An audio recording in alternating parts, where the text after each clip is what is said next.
야곱이 밧담 아람에서 돌아오매 하나님이 다시 야곱에게 나타나사 그에게 복을 주시고 하나님이 그에게 이르시되 내 이름이 야곱이지만은 내 이름을 다시는 야곱이라 부르지 않겠고 이스라엘이라 내 이름이 되리라 하시고 그가 그의 이름을 이스라엘이라 부르시고 하나님이 그에게 이르시되 나는 전능한 하나님이라 생육하며 번성하라 한 백성과 백성들의 총회가 내게서 나오고 왕들이 내 허리에서 나오리라. 아멘. 오늘 말씀의 제목을 한번 따라 하실까요? 변화될 수 있습니다. 맥스 루케이도가 쓴 예수님처럼이라는 책이 있는데요.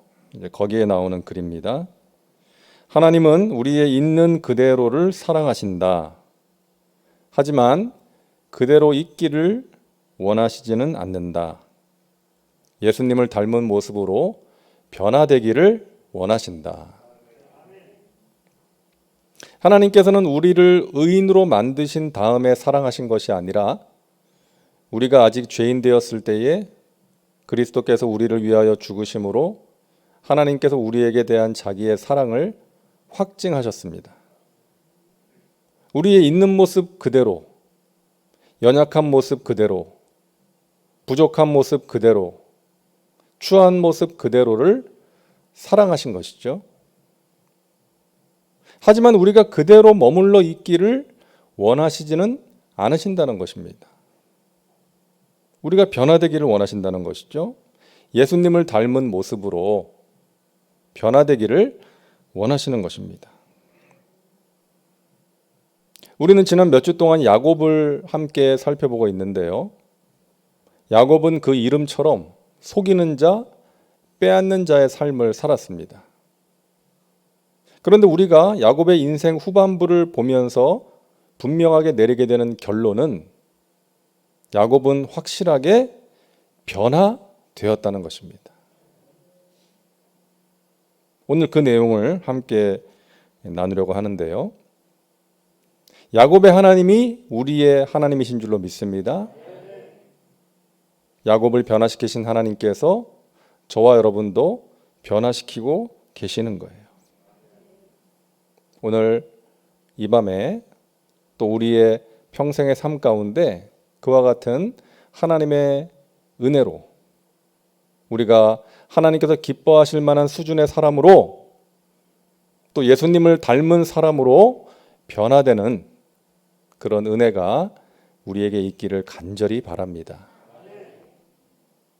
우리는 변화되어야 하고요. 변화될 수 있습니다. 그것이 우리를 향하신 하나님의 뜻인 거예요. 자, 야곱은 어떤 사람으로 변화되었는가? 우리는 어떻게 변화되어야 하는가 하는 것을 살펴보려고 합니다.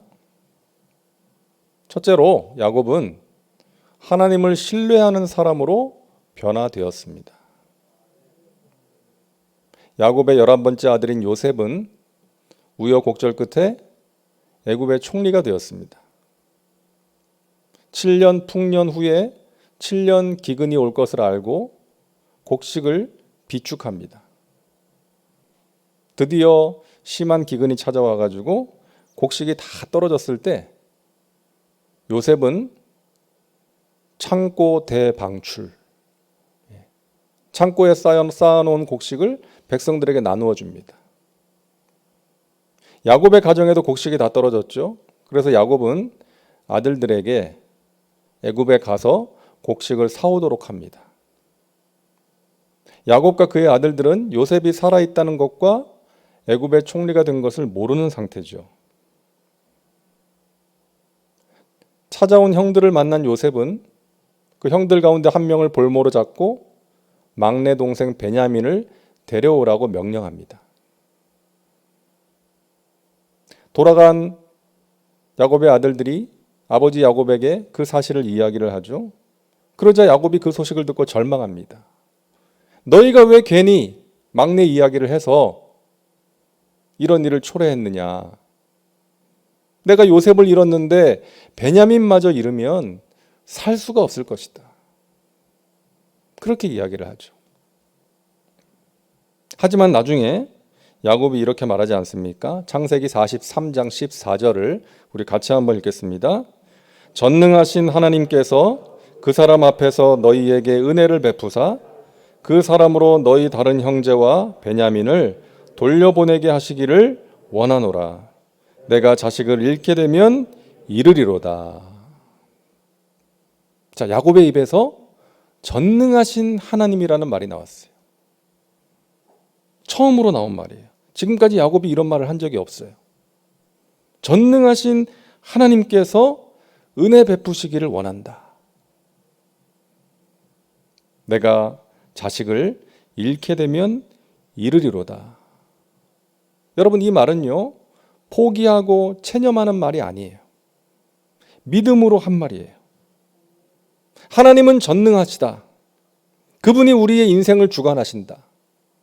하나님께서 우리 가정과 우리 자녀들의 삶 가운데 역사하시고 지금도 이끌어가고 계신다.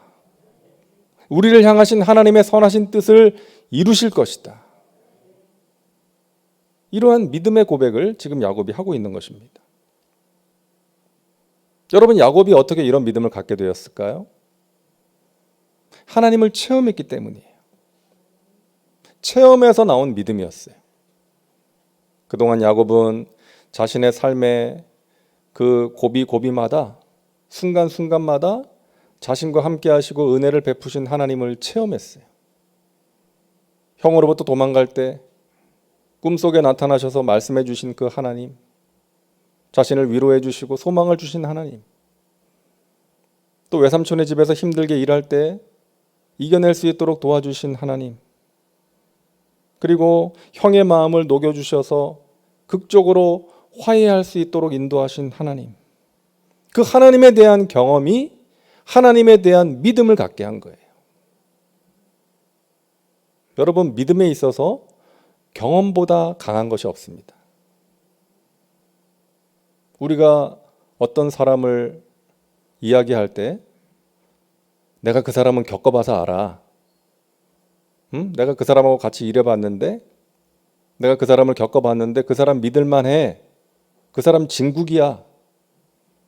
이건 뭐예요? 경험에서 나온 믿음이죠. 우리가 하나님을 향한 믿음도 마찬가지입니다. 우리가 지금까지 살아오면서 경험했던 그 하나님에 대한 경험이 우리에게 믿음을 가져다 주는 거예요. 저는 하나님께서 저의 길을 인도하고 계신다는 것을 믿습니다. 경험에서 나온 믿음이에요. 저는 목회자가 될 생각이 없었거든요. 그런데 하나님께서 저를 목회자의 길로 인도하셨어요. 그것이 저를 향하신 하나님의 뜻이었어요. 저는 여의도 순복음교회에서 오랫동안 사역을 했는데 여의도 순복음교회에서 사역할 마음이 없었어요. 저는 지방에 있는 순복음교회 출신이거든요. 그래서 여의도 순복음교회에서 사역하리라고는 생각을 못했는데 하나님께서 그렇게 인도해 주셨어요. 터키에 나갈 때도요, 제가 터키라는 나라를 품고 오랫동안 기도를 했거나 하지 않았어요. 터키라는 나라가 형제의 나라라 그러면은 왜 형제의 나라지? 이런 생각하고, 그거를 이제 2002년 한일 월드컵 할 때 3, 4위전을 터키랑 우리나라랑 했잖아요. 그때 조금 알았어요. 터키라는 나라를.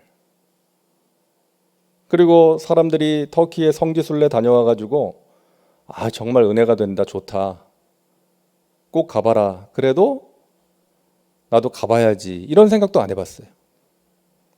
근데 하나님께서 저를 터키로 인도하시더라고요. 하나님께서 인도하신 게 분명해요. 그거는 분명합니다. 그리고 제가 송파교회에서 사역하게 된 것도 마찬가지죠. 제가 송파교회에서 사역하고 싶어서 하나님께 사역할 수 있게 해달라고 기도한 적도 없고요. 제가 송파교회에서 사역하리라고는 생각해 본 적이 없어요. 근데 하나님께서 저를 이곳으로 인도해 주셨어요. 인생의 고비고비마다 하나님께서 구체적으로 간섭하시고 저를 인도해 주셨거든요. 그 저에게는 믿음이 있어요. 하나님께서 나의 갈 길을 인도하신다. 하나님께서 인도하신 곳이 가장 좋은 곳이다. 내가 어디로 가야 할지는 나보다 하나님이 더 잘 아신다. 나는 그분의 인도하심에 순종할 뿐이다. 그리고 은혜가 없이는 살 수가 없고 또 은혜가 있으면 어떤 상황에서도 살 수 있다. 이러한 믿음이 있는 거예요. 경험에서 나온 믿음이죠. 여러분도 마찬가지 아닙니까? 여러분의 인생을 되돌아보세요. 인생의 고비마다 하나님께서 여러분과 함께 하셨죠. 도와주셨죠. 베푸신 은혜가 있지 않습니까?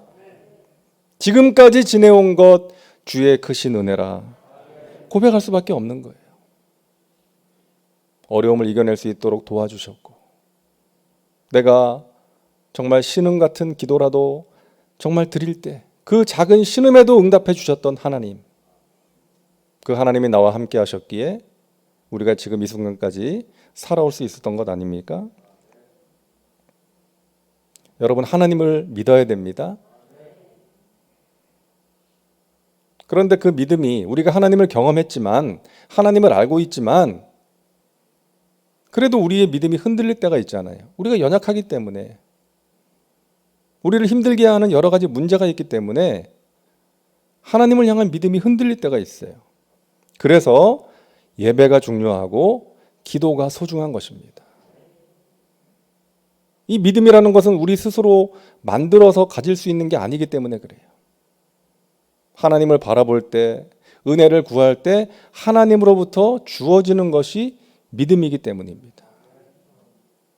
그래서 우리가 문제를 만날 때, 마음이 두려워지고 답답할 때, 어찌할 바를 알지 못할 때, 믿음이 흔들릴 때 믿음의 주요 온전하게 하시는 예수님을 바라보고 예수님께 나아가 기도하고 예배할 때 하나님께서 우리의 믿음을 새롭게 해주시고 강건하게 해주실 줄로 믿으시기를 바랍니다. 여러분, 지금도 우리에게 어려움은 계속되고 있지만 하나님께서 우리를 붙들어 주시고 도와주십니다. 그 물과 불을 이겨낼 수 있도록 도와주시는 거예요. 우리 주위를 둘러보면 참으로 암울한 상황이지만 우리 하나님께서는 그 암울한 상황 속에서도 지금도 성실하게 일하고 계심을 믿으시기를 바랍니다. 합력하여 선을 이루고 계십니다. 그 하나님을 향한 믿음으로 여러분 승리의 삶을 살아가시기를 주님의 이름으로 축원합니다. 자, 둘째로 야곱은 축복하는 사람으로 변화되었습니다. 자, 야곱은 애굽에서 돌아온 아들들로부터 요셉이 살아있다는 놀라운 소식을 듣게 됩니다. 그리고 요셉이 보낸 수레를 타고 애굽으로 가서 요셉과 감격적인 재회를 합니다. 얼마나 기뻤을까요? 얼마나 감격적이었을까요? 그리고 요셉의 인도를 따라 애굽의 왕 바로를 아련하게 됩니다. 만나게 돼요. 자, 그 장면이 창세기 47장 7절에 나오는데요. 우리 같이 한번 읽겠습니다. 요셉이 자기 아버지 야곱을 인도하여 바로 앞에 서게 하니 야곱이 바로에게 축복하매. 여러분, 이 장면 한번 상상해 보세요. 세계를 호령하는 왕 바로가 높은 왕좌에 앉아 있어요. 화려한 옷을 입고 앉아 있어요. 그 밑에 야곱이 서 있어요.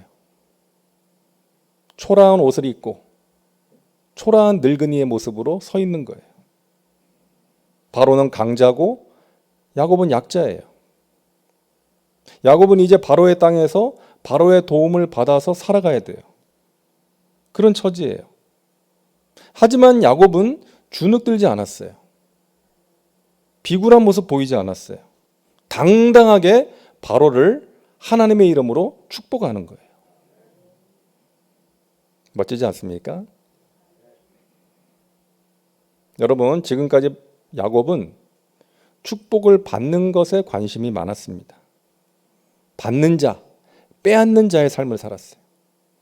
하지만 이제는 주는 자, 베푸는 자가 된 것입니다. 야곱이 죽기 전에 마지막으로 한 일이 뭐예요? 자식들 다 불러놓고 한 사람 한 사람 이름을 불러가면서 축복하고 세상을 떠났습니다. 자기가 줄 수 있는 거 다 주고 간 거예요. 사랑하는 여러분, 우리는 축복하는 삶을 살아야 됩니다. 나 잘 되는 것에만 관심을 갖는 것이 아니라 다른 사람을 잘 되게 하는 것에 관심을 가져야 돼요. 그것이 우리를 향하신 하나님의 뜻인 줄로 믿습니다. 축복하는 삶. 우리가 잘 아는 슈바이처가 이런 말을 했습니다. 성공은 행복의 열쇠가 아니다. 그러나 행복은 성공의 열쇠이다. 성공한다고 해서 행복한 게 아니라는 것이죠. 하지만 행복할 때 그것이 진정한 성공이 될 수 있다. 그런 말인 거예요. 여러분 언제 행복합니까? 다른 사람을 섬길 때 행복한 거예요. 나로 인해 다른 사람이 잘 될 때, 나로 인해 하나님을 모르던 사람이 하나님을 알게 되고 나로 인해 하나님의 복을 받게 될 때, 나의 기도와 헌신을 통해서 어떤 사람이 하나님을 만나고 문제를 이겨낼 때, 그 모습을 볼 때 여러분 행복하지 않습니까? 목사인 저의 행복은 뭐겠어요? 여러분이 잘 되고 교회가 잘 되는 거예요. 제가 무슨 다른 행복이 있겠습니까? 우리 주의 종들의 행복은 그거죠. 내가 섬기는 한 영혼 한 영혼이 어려움을 이겨내는 것을 보고 기도가 응답받는 것을 보고 잘 되는 것을 보는 것, 우리 교회가 더욱더 하나님을 기쁘시게 하는 교회로 자라가는 것을 보는 것이 행복인 거예요. 여러분 헨리 나우엔이라는 분이 있습니다. 영성에 대한 깊이 있는 책을 많이 쓰신 분인데요. 이분이 하버드 대학교 교수였어요. 그리고 책도 많이 썼고 많은 사람들에게 인정을 받고 존경을 받던 그런 분이었어요. 근데 이분이 어느 날 하버드 대학 교수직을 사임하고요. 장애인 공동체에 들어가서 그 장애인들과 함께 생활하면서 그들을 섬기는 일을 하게 됩니다. 사람들이 참 의아하게 생각을 했죠. 저 사람 왜 갑자기 저런 길을 가나. 그런데 그 사람들의 그 궁금증에 예수님의 이름으로라는 책을 써가지고 대답을 줬어요. 거기에 이런 내용을 썼습니다. 자기가 그렇게 한 이유에 대해서 설명을 하는 거예요. 나는 그동안 올라가는 것에만, 성공하는 것에만 관심을 가지고 살았다. 그러나 인생의 진정한 의미와 만족은 낮아졌을 때 발견할 수 있었다. 낮아진 자리에서 나는 예수님을 만날 수 있었다. 그동안 자기는 높은 자리에 서는 것만, 성공하는 것만 추구하면서 살았는데 진정한 삶의 의미와 만족은 낮아졌을 때, 낮아져서 사람들을 섬겼을 때에 발견할 수 있었고 그 자리에서 복음서에 나타난 예수님을 만날 수가 있었다는 것입니다.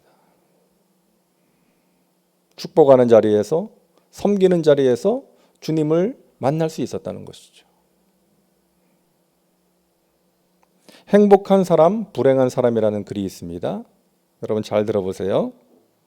행복한 사람은 남을 위해 기도하고 불행한 사람은 자기만을 위해 기도한다.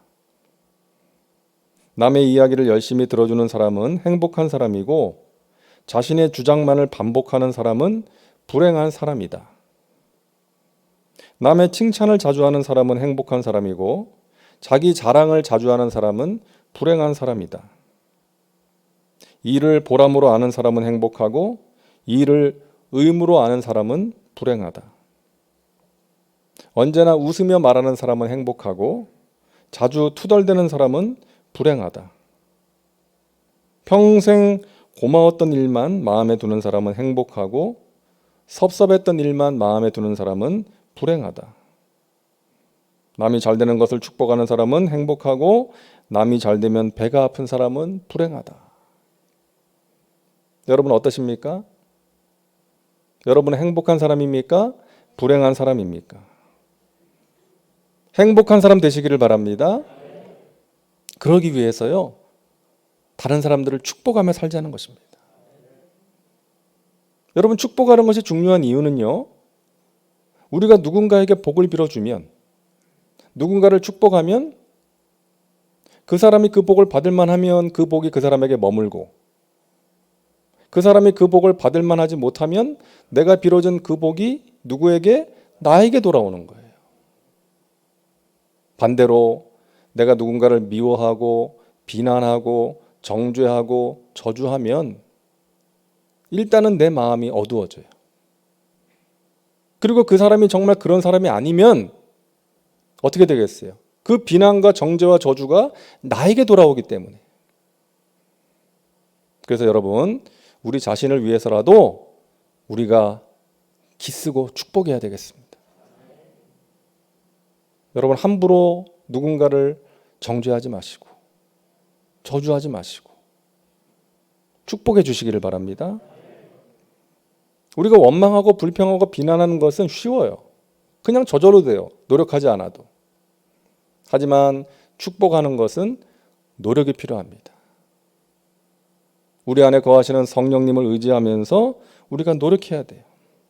성령의 도우심으로 축복하는 삶을 살아가시기를 주님의 이름으로 축원합니다.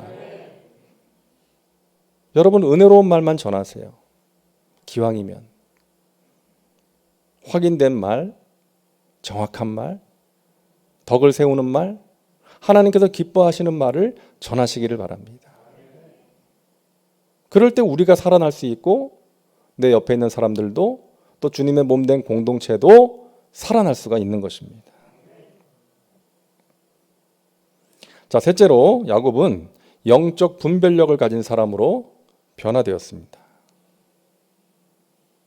창세기 48장을 보면 요셉이 두 아들을 아버지에게 데려와서 아버지 야곱의 축복을 받게 하는 장면이 나오죠.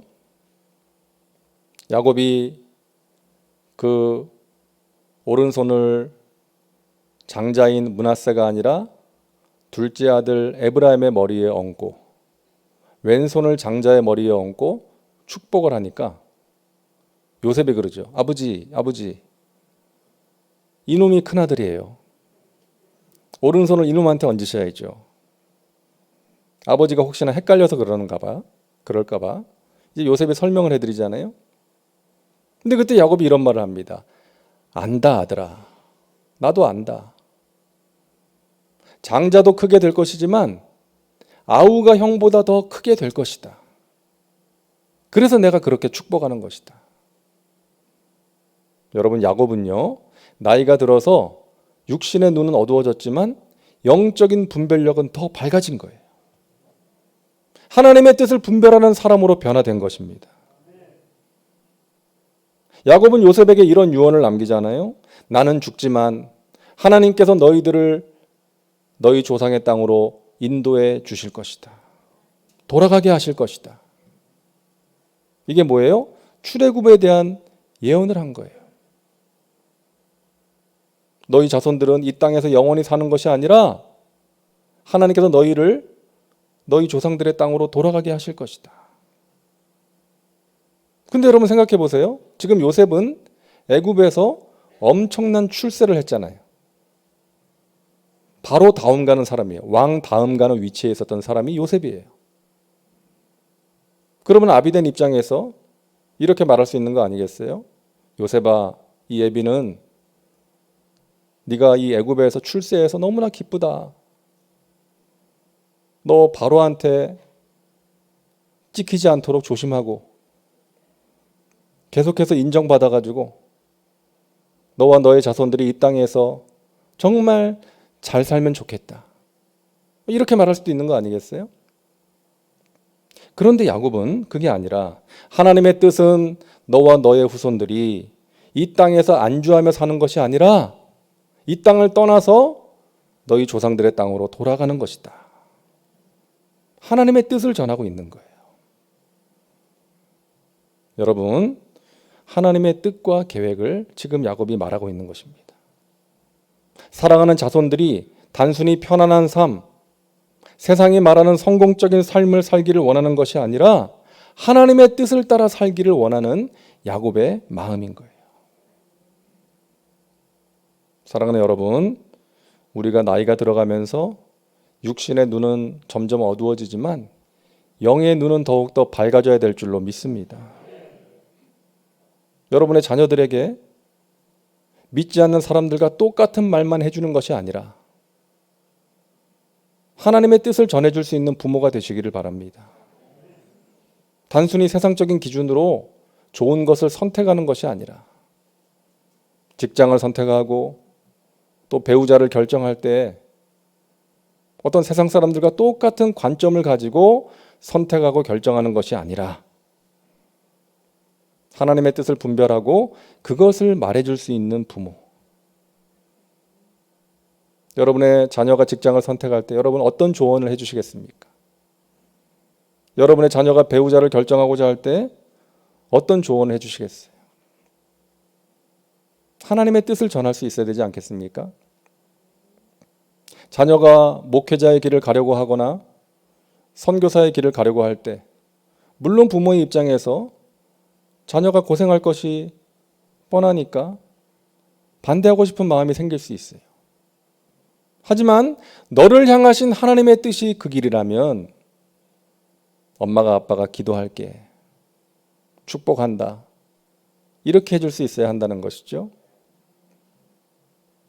우리의 마음은 내키지 않아도 하나님의 뜻이라면 그것을 전해주고 그 길로 인도할 수 있는 영적인 분별력을 가진 부모님들 되시기를 주님의 이름으로 축복합니다.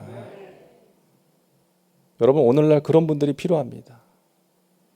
오늘날 교회와 이 세상에 그런 분들이 필요해요. 분별력을 가진 사람, 자기 생각대로 사는 것이 아니라 하나님의 뜻을 분별하고 하나님의 뜻대로 살아가는 사람, 자기 욕심대로 사는 것이 아니라 하나님의 말씀대로 살아갈 수 있는 사람. 그래서 젊은 사람들이 존경하고 따를 수 있는 어른들이 필요합니다. 이 자리에 계신 여러분들, 또 가정에서 영상으로 예배 드리시는 여러분들이 그런 사람 되시기를 간절히 바랍니다. 하나님 저에게 영적인 분별력을 주시어서 하나님의 뜻을 알게 하시고 하나님의 뜻대로 선택하고 결정할 수 있도록 도와주시옵소서. 그것이 우리의 기도 제목이 되어야 될 것입니다. 마지막 네 번째로 야곱은 예배를 소중하게 여기는 사람으로 변화되었습니다. 자, 오늘 본문은요, 야곱이 하나님 말씀에 순종해서 베델로 올라가서 하나님께 단을 쌓고 예배를 드리는 장면이에요. 야곱은 가정에 어려운 일을 당했을 때, 딸 디나가 성추행을 당하고 아들들이 피해 보복을 했을 때, 그러함으로 마음에 극심한 두려움이 찾아왔을 때 베델로 올라가서 단을 쌓고 예배를 드린 것입니다. 예배를 통해서 그의 마음에서 두려움이 떠나갑니다. 상한 마음이 회복됩니다. 그리고 하나님이 복을 주셨어요. 복을 약속했어요. 사랑하는 여러분, 예배를 소중하게 여기시기를 바랍니다. 예배가 우리를 회복시켜요. 예배가 우리에게 소망을 주는 것입니다. 우리를 정결하게 하는 거예요. 하나님의 복을 받아 누릴 수 있는 통로가 되는 것입니다. 우리가 그 복을 받기 위해서 예배를 드리는 것은 아니지만 우리가 하나님을 사랑하고 경외하는 마음으로, 감사하는 마음으로 하나님을 높여 예배하면 하나님께서 우리에게 회복의 은혜를 베풀어 주시고 신령한 복을 허락해 주시는 것입니다. 저는 오래전에 청년 사역을 할 때 이 청년들의 예배하는 모습을 보면서 제가 오히려 은혜를 받고 도전을 많이 받았어요. 특히 금요일 밤에 그 피곤한 시간 아닙니까? 직장 마치고 또 학교 마치고 와가지고 얼마나 간절하게 뜨겁게 찬양을 하고 기도를 하는지 제가 오히려 은혜를 많이 받았어요. 어떤 청년이 이런 말을 하더라고요. 자기가 그 금요 철야 예배 시간을 너무나 사모하는데 직장에서 야근을 그날 하게 되면 너무나 속상하다는 거예요. 한 주 동안 그 시간을 기대하고 기다리는데 퇴근을 못하니까. 그래서 정말 안타까운 마음으로 일을 하다가 늦게 일을 마치고 택시를 타고 왔다는 거예요. 예배 중간에 도착을 했어요. 기도 시간에 도착을 한 거예요. 그 예배당을 딱 들어서는데 그게 눈물이 쏟아지더라.